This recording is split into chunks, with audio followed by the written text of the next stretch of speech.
시작하기 전에 구독과 좋아요 눌러주세요. 어디에서 보고 계신가요? 댓글 남기면 그곳으로 사랑의 하트를 보낼게요. 조선 말기 매서운 한겨울 밤이었답니다.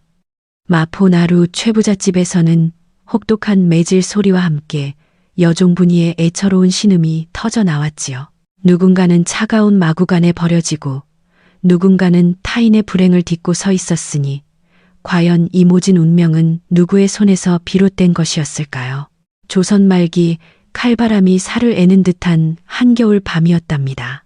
얼어붙은 한강 너머로 마포나루의 불빛마저 희미한 그 시각, 일대의 수만 평 갈대밭을 움켜쥔 최부잣집에서는 사람의 비명보다 더 끔찍한 소리가 담장을 넘고 있었지요. 그것은 바로 혹독한 매질 소리와 함께 터져나오는 여종분이의 애처로운 신음이었습니다. 최부자는 대대로 물려받은 땅이 아닌 시류를 잘 타 벼락같이 불을 쌓은 졸부였습니다. 그렇기에 그는 자신의 재산을 지키는 일에 병적으로 집착했고 그 불안함은 고스란히 아랫사람들에게 향했지요. 특히나 그는 귀가 얇고 미신에 깊이 빠져 있어 점쟁이의 말 한마디에 집안의 기둥을 옮기고 구판을 벌이는 일이 다반사였습니다. 그의 악독한 성품은 마포나루 일대에서 모르는 이가 없을 정도였으니 하인들은 하루하루가 살얼음판을 걷는 심정이었습니다.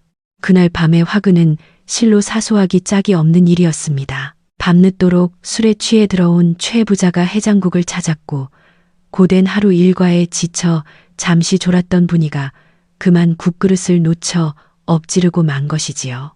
최 부자는 기다렸다는 듯이 불호령을 내렸습니다. 이 천한 것이 감히 내 속을 달랠 국밥을 엎어 내년의 밍주를 엎어버릴까 보다. 그의 고함 소리와 함께 분이의 등에는 무자비한 매질이 쏟아졌습니다. 살이 터지고 피가 배어 나와도 매질은 멈추지 않았고 분이는 결국 초주검이 되어 마당에 쓰러졌습니다. 최 부자는 그것으로도 분이 풀리지 않았는지 하인들을 시켜 분이를 쏘아 말이 잠든 차가운 마구간에 내동댕이치게 했습니다. 뼛속까지 파고드는 추위와 온몸을 찢는 듯한 고통 속에서 분이는 희미해져가는 의식을 간신히 붙들고 있었습니다. 홀로 신음하며 죽음의 문턱을 헤매던 분이의 귓가에 자신의 신음과 섞인 또 다른 미약한 소리가 들려왔습니다. 소리가 나는 쪽으로 힘겹게 고개를 돌리자 마구간 가장 어두운 구석에 집더미를 뒤집어 쓴 채 웅크린 형체가 보였습니다. 가까이 다가가 보니 다 해진 누더기를 걸친 늙은 거지가 동사 직전의 상태로 가쁘게 숨을 몰아쉬고 있었습니다. 그 역시 추위와 굶주림에 지쳐 이곳까지 흘러들어온 모양이었습니다. 그 순간 분이는 자신의 고통마저 잊었습니다.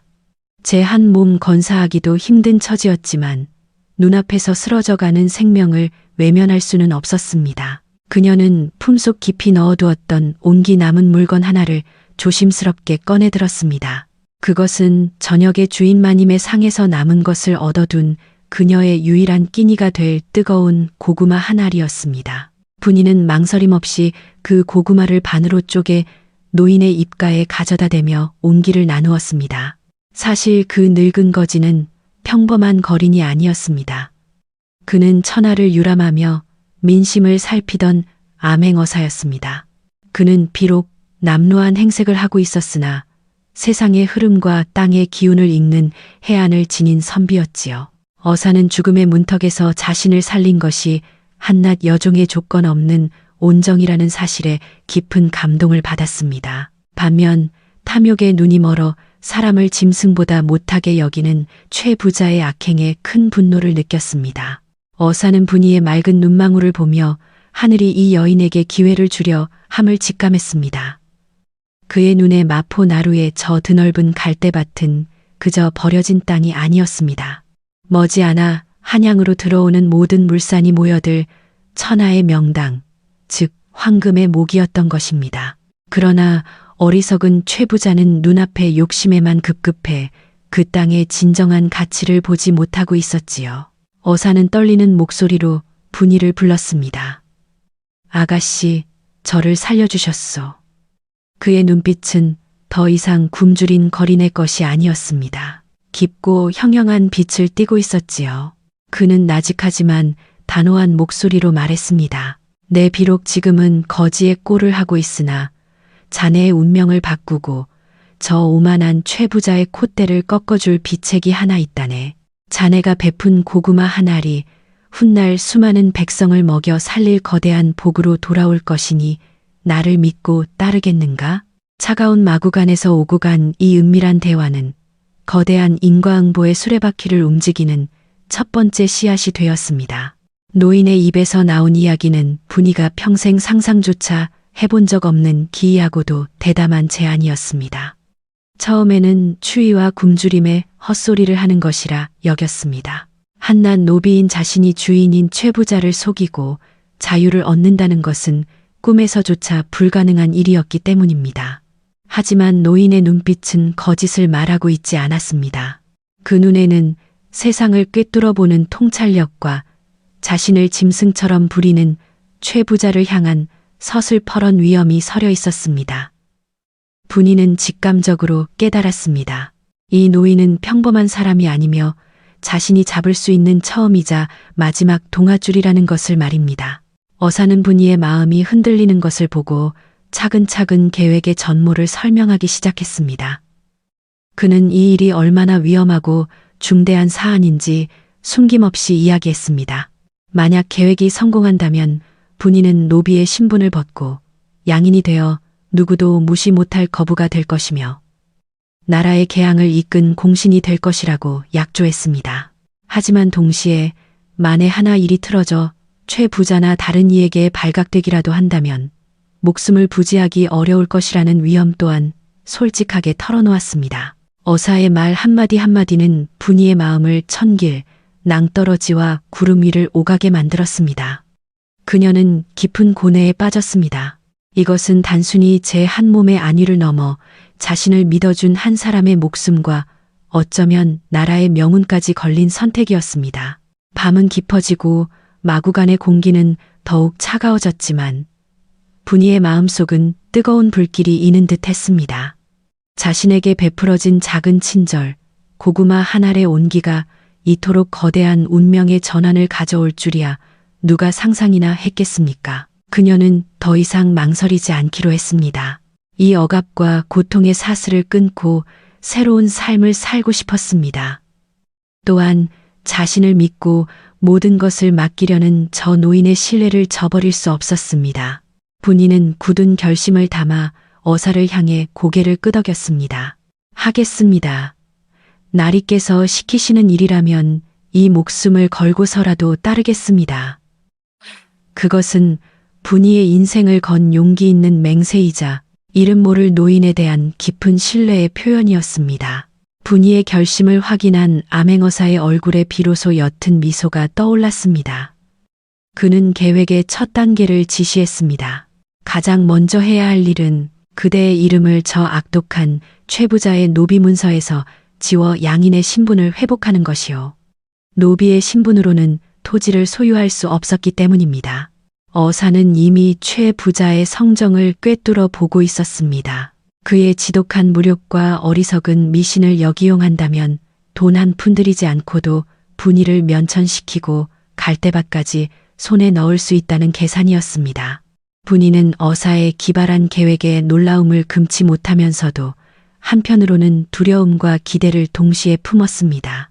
그녀의 결심은 이제 단순히 자유를 향한 갈망을 넘어 자신에게 주어진 특별한 사명을 받아들이는 숭고한 의지로 변해가고 있었습니다. 그녀는 숨을 죽인 채 어사의 다음 지시를 조용히 기다렸습니다.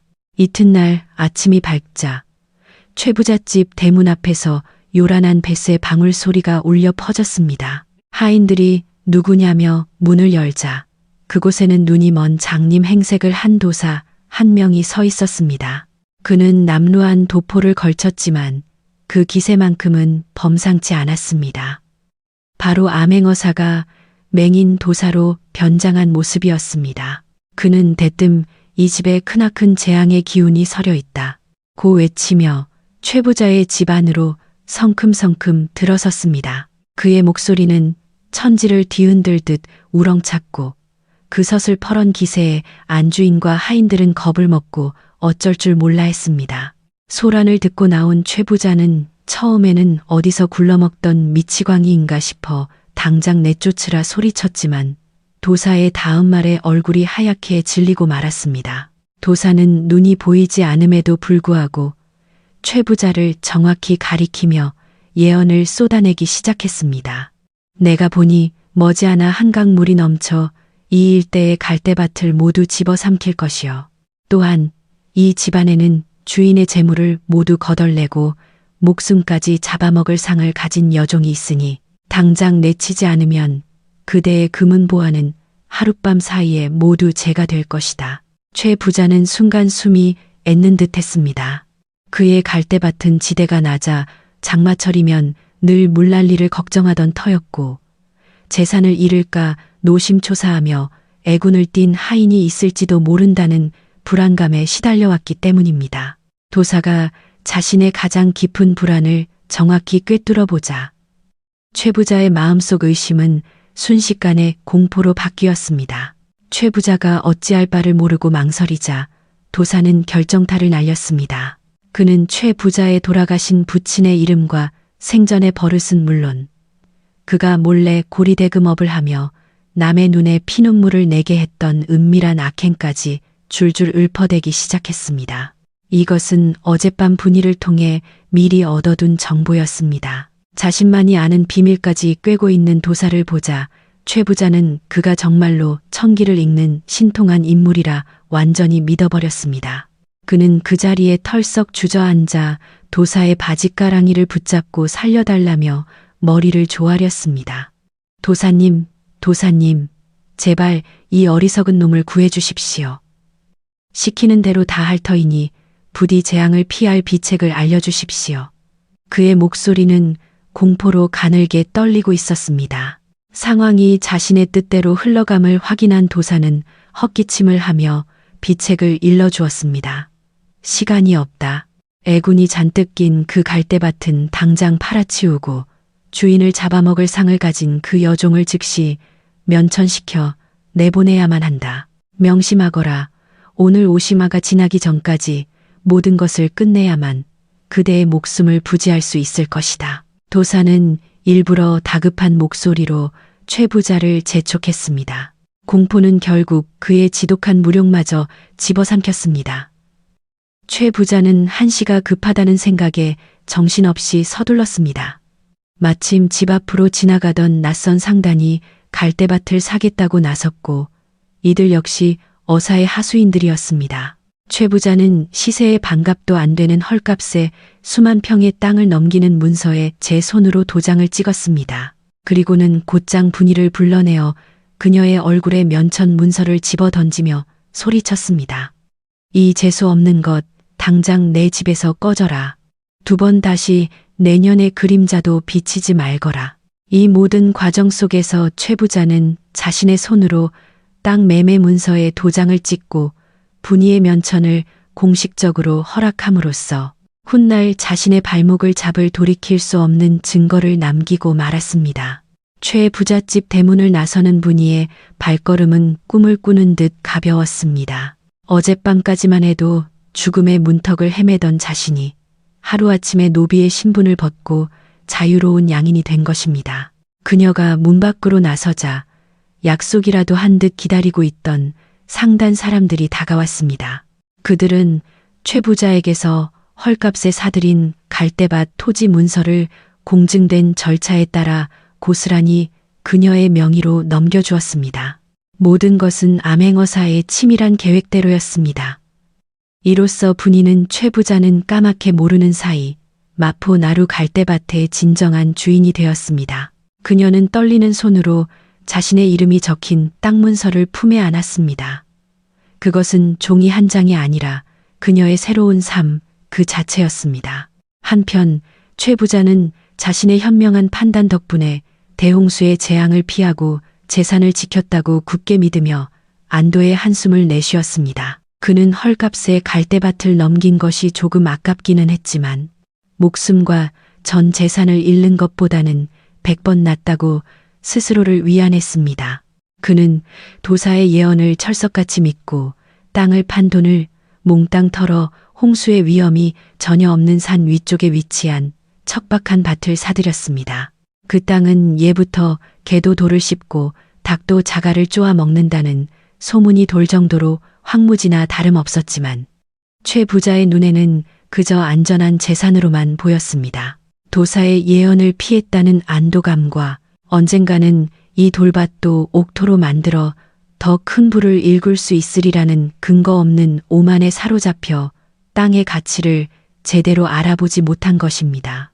최 부자는 잃어버린 갈대밭에 대한 아쉬움보다는 미신에 기댄 자신의 빠른 결단력으로 애군을 피하고 재산을 더 안전한 곳으로 옮겼다는 어리석은 착각에 빠져 있었습니다. 그는 매일같이 산 위의 돌밭을 오가며 흐뭇한 미소를 지었습니다. 이래야지. 물은 아래로 흐르는 법이니 이 높은 곳이야말로 천하의 명당이 아니고 무엇이겠는가. 그는 자신의 욕심이 여전히 건재하며 그것이 오히려 더 큰 화를 부를 것임을 전혀 알지 못했습니다. 그의 눈에는 오직 눈앞의 돌밭과 자신의 지혜만이 보일 뿐이었습니다. 그 시각 분이는 갑작스럽게 양인이 되고 거대한 땅의 주인이 되었지만 결코 경거망동하지 않았습니다. 그녀는 암행어사의 지시에 따라 자신의 신분을 철저히 숨기고 마치 아무 일도 없었다는 듯 조용한 마을에 작은 초가집을 얻어 숨어 지냈습니다. 그녀는 낮에는 밭을 갈고 밤에는 길쌈을 하며 평범한 안악처럼 살았지만 마음속으로는 거대한 변화의 때를 기다리고 있었습니다. 품속의 땅 문서는 그녀에게 희망인 동시에 무거운 책임감이기도 했습니다. 그녀는 어사와의 약속을 지키고 자신에게 찾아온 이 기회를 헛되이 만들지 않기 위해 조용히 미래를 준비하기 시작했습니다. 이것은 최 부자가 미처 알지 못하는 거대한 운명의 반전, 그 서막이었습니다. 한 사람은 모든 것을 얻었다고 착각하며 나락으로 향하고 있었고 다른 한 사람은 모든 것을 잃은 듯 보였지만 새로운 세상을 향한 발판 위에 조용히 서 있었습니다. 시간은 물처럼 흘러 어느덧 3년이라는 세월이 지났습니다. 그동안 최 부자가 그토록 두려워했던 한강의 대홍수는 단 한 번도 일어나지 않았습니다. 가끔 장마가 길어져 강물이 불어나는 일은 있었지만 갈대밭을 집어삼킬 정도의 물난리는 없었습니다.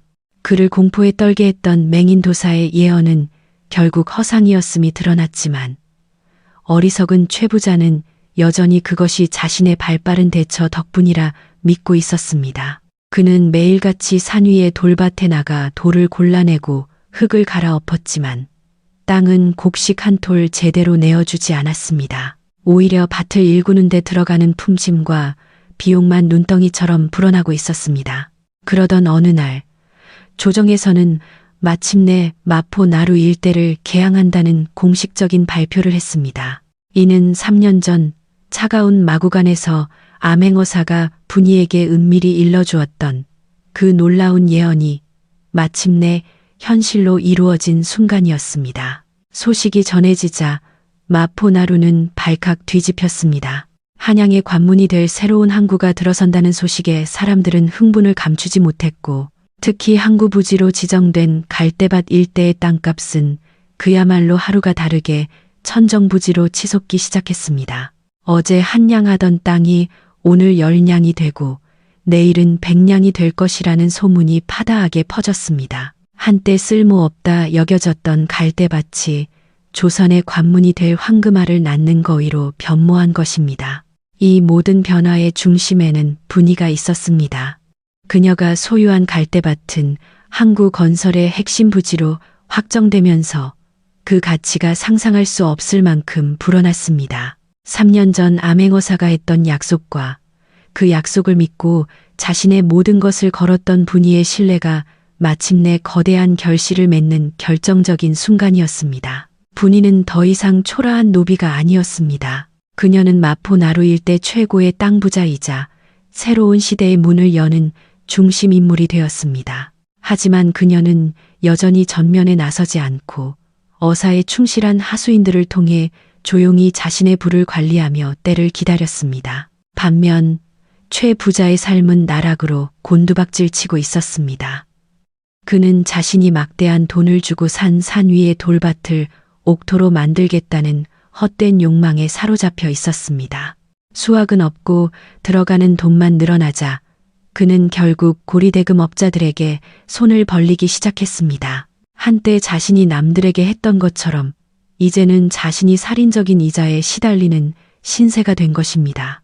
빚은 빚을 낳았고 결국 그는 가산을 탕진하는 위기에 처했습니다. 그의 탐욕과 어리석은 오판이 결국 자기 자신을 파멸로 이끈 셈이었습니다. 이제 두 사람의 운명은 완전히 뒤바뀌었습니다. 최 부자가 자신의 재산을 지키기 위해 제 손으로 직접 도장을 찍어 넘겼던 그 토지 매매 문서는 이제 그의 모든 것을 빼앗아간 뼈아픈 증거가 되어버렸습니다. 그는 자신의 어리석음으로 인해 황금알을 낳는 거위를 헐값에 팔아넘기고 대신 평생 굶주릴 돌밭을 끌어안은 꼴이었습니다. 분이와 최 부자의 처지는 극명한 대비를 이루며 세상의 이치가 얼마나 무섭고 오묘한지를 똑똑히 보여주고 있었습니다. 한때의 주인이었던 자는 몰락의 길을 걷고 있었고 한때의 종이었던 자는 번영의 길목에 우뚝 서 있었습니다. 마포나루의 새로운 항구가 문을 여는 날, 그 개항을 축하하는 성대한 연회가 열렸습니다. 강변에는 화려한 비단 차일이 펼쳐졌고 조정의 고관대작들과 이름난 상인들이 구름처럼 모여들었습니다. 분이는 이 모든 영광의 중심에 있었지만 여전히 전면에 나서지는 않았습니다. 그녀는 항구 최대 상단의 막후 주인으로서 모든 실권을 쥐고 있었고 그동안 누명을 벗고 정계에 화려하게 복귀한 암행어사의 가장 든든한 후원자가 되어 있었습니다. 그녀의 지혜와 자금 덕분에 어사는 다시금 나라의 중책을 맡아 부패를 척결하고 새로운 시대를 이끌고 있었습니다. 연회장 주변은 흥겨운 풍악 소리와 사람들의 웃음소리로 가득했지만 그 소란 속에서 한 남루한 사내가 음식을 구걸하다 호위무사들에게 쫓겨나고 있었습니다. 그는 바로 모든 것을 잃고 거렁뱅이 신세로 전락한 최부자였습니다. 가사는 빚쟁이들에게 모두 넘어가고 처자식마저 그를 버리고 도망쳐버린 비참한 처지였습니다. 그는 며칠을 굶어 배숙해진 얼굴로 사람들에게 손을 내밀었지만 돌아오는 것은 경멸의 눈초리와 발길질 뿐이었습니다. 호위무사들에게 떠밀려 비틀거리던 그는 마침 연회장으로 들어서는 화려한 가마 행렬 앞에 힘없이 고꾸라지고 말았습니다. 흙먼지 속에서 간신히 고개를 든 최 부자의 눈에 믿을 수 없는 광경이 펼쳐졌습니다. 천천히 가마에 발이 걷히고 눈부신 비단 옷을 차려입은 한 여인이 모습을 드러냈습니다. 그 여인은 바로 자신이 재수없다며 내쫓았던 여종 분이었습니다. 그리고 그녀의 옆에는 위엄 있는 고관의 복장을 한 낯익은 얼굴의 노인이 서 있었습니다. 그는 바로 3년 전 자신의 집에 찾아와 홍수를 예언했던 그 맹인 도사이자 그보다 더 오래전 분이가 고구마를 나눠주었던 늙은 거지 바로 암행어사였습니다. 모든 진실을 깨달은 최 부자는 경악과 충격에 휩싸여 소스라치게 놀랐습니다. 네, 내년이 어찌 여기에. 그리고 도사님께서는 최 부자는 억울함과 분노의 이성을 잃고 소란을 피우려 했습니다. 이것은 전부 사기다. 저녀는 내 종년이었고 저놈은 사기꾼이다. 내 재산을 돌려다오. 그의 발악에 사람들이 모여들자 암행어사는 싸늘한 표정으로 품에서 낡은 문서 한 장을 꺼내 그의 앞에 던졌습니다. 그것은 3년 전 최 부자가 제 손으로 도장을 찍었던 바로 그 토지 매매 문서였습니다. 문서에 선명하게 찍힌 자신의 인장을 본 순간 최 부자는 더 이상 입도 뻥긋할 수 없었습니다. 모든 것은 합법적인 거래였고 그 거래를 결정한 것은 바로 자기 자신이었습니다. 분이는 조용히 가마에서 내려와 하인을 시켜 뜨끈한 해장국 한 그릇을 최 부자 앞에 놓아주게 했습니다. 김이 모락모락 피어오르는 국밥 그릇을 보며 최 부자는 3년 전 그날 밤을 떠올렸습니다. 분이는 차가운 목소리로 말했습니다. 이 국밥은 지난날 그 하찮은 국밥 한 그릇 때문에 저에게 내리셨던 모진 매질에 대한 보답입니다. 그리고 오늘 당신의 이 비참한 모습은 당신의 악독함이 스스로 치른 대가입니다. 최 부자는 떨리는 손으로 국밥 그릇을 받아 들었습니다. 목구멍을 타고 넘어가는 뜨거운 국물 맛은 그 옛날 자신이 그토록 모질게 내쳤던 사람의 온정이자 이제는 돌이킬 수 없는 뼈아픈 후회의 맛이었습니다. 아이고, 아이고. 그는 바닥에 엎드려 짐승처럼 통곡하니 그 소리가 보는 이들의 콧날을 시큰하게 만들었습니다. 욕심으로 흥한 자 욕심으로 망하고 덕으로 베푼 자 덕으로 흥한다는 이치를 너무 늦게 깨달은 탓이었습니다. 그날 밤 마포나루의 바람 소리는 유난히 구슬펐다고 전해집니다. 그 후로 마포나루는 분이의 지혜롭고 현명한 손길 아래 나날이 번성하여 조선 최대의 무역항으로 자리 잡았습니다. 그녀는 단순히 재물을 쌓아두는 부자에 머무르지 않았습니다. 항구에 객주를 세워 오갈데 없는 이들에게 일자리를 주었고 가난한 아이들을 위해 서당을 열었으며 흉년이 들면 곳간을 열어 굶주린 백성들을 구제했습니다. 그녀의 어진 마음씨 덕분에 마포는 새로운 시대의 관문이자 수많은 사람들의 삶을 풍요롭게 하는 희망의 터전이 되었습니다. 사람들은 더 이상 그녀를 이름으로 부르지 않고 존경과 감사의 마음을 담아 마포 대부인이라 불렀습니다. 암행어사의 선견지명과 분이의 따뜻한 헌신이 만들어낸 마포의 번영은 끝없이 이어졌습니다. 항구를 드나드는 수많은 배들은 온갖 진귀한 물건들과 함께 새로운 시대의 희망을 실어 날랐고 강변의 불빛은 밤낮으로 꺼질 줄 몰랐습니다. 세월은 흘러보니와 최부자의 이야기는 옛 이야기가 되었지만 마포 사람들은 혹독했던 어느 겨울밤 한 그릇의 온기로 시작된 이 거대한 운명의 변화를 결코 잊지 않았습니다. 그리하여 이따금씩 밤늦게 강변을 걷던 사람들은 흥청거리는 항구의 풍경을 바라보며 나지막이 읊조리곤 했습니다. 모든 것이 마포의 국밥 여인으로부터 시작되었지. 그 말 속에는 한 사람의 작은 친절이 얼마나 큰 강물이 되어 세상을 바꿀 수 있는지에 대한 깊은 깨달음이 담겨 있었습니다. 강물처럼 흐르는 세월 속에서도 그 이야기는 마포의 바람을 타고 오래도록 전해졌답니다. 아무리 작은 친절이라도 진심으로 베푼다면 마른 땅의 단비처럼 돌아오는 법입니다. 반대로 한낱 탐욕과 잔혹함으로 남을 해하려 한다면 그 악업은 반드시 자신에게 되돌아와 모든 것을 앗아가게 되는 것이지요. 강물처럼 흐르는 세월 속에서도 선행은 꽃을 피우고 악행은 가시밭길을 만드니 부디 그 이치를 잊지 마십시오.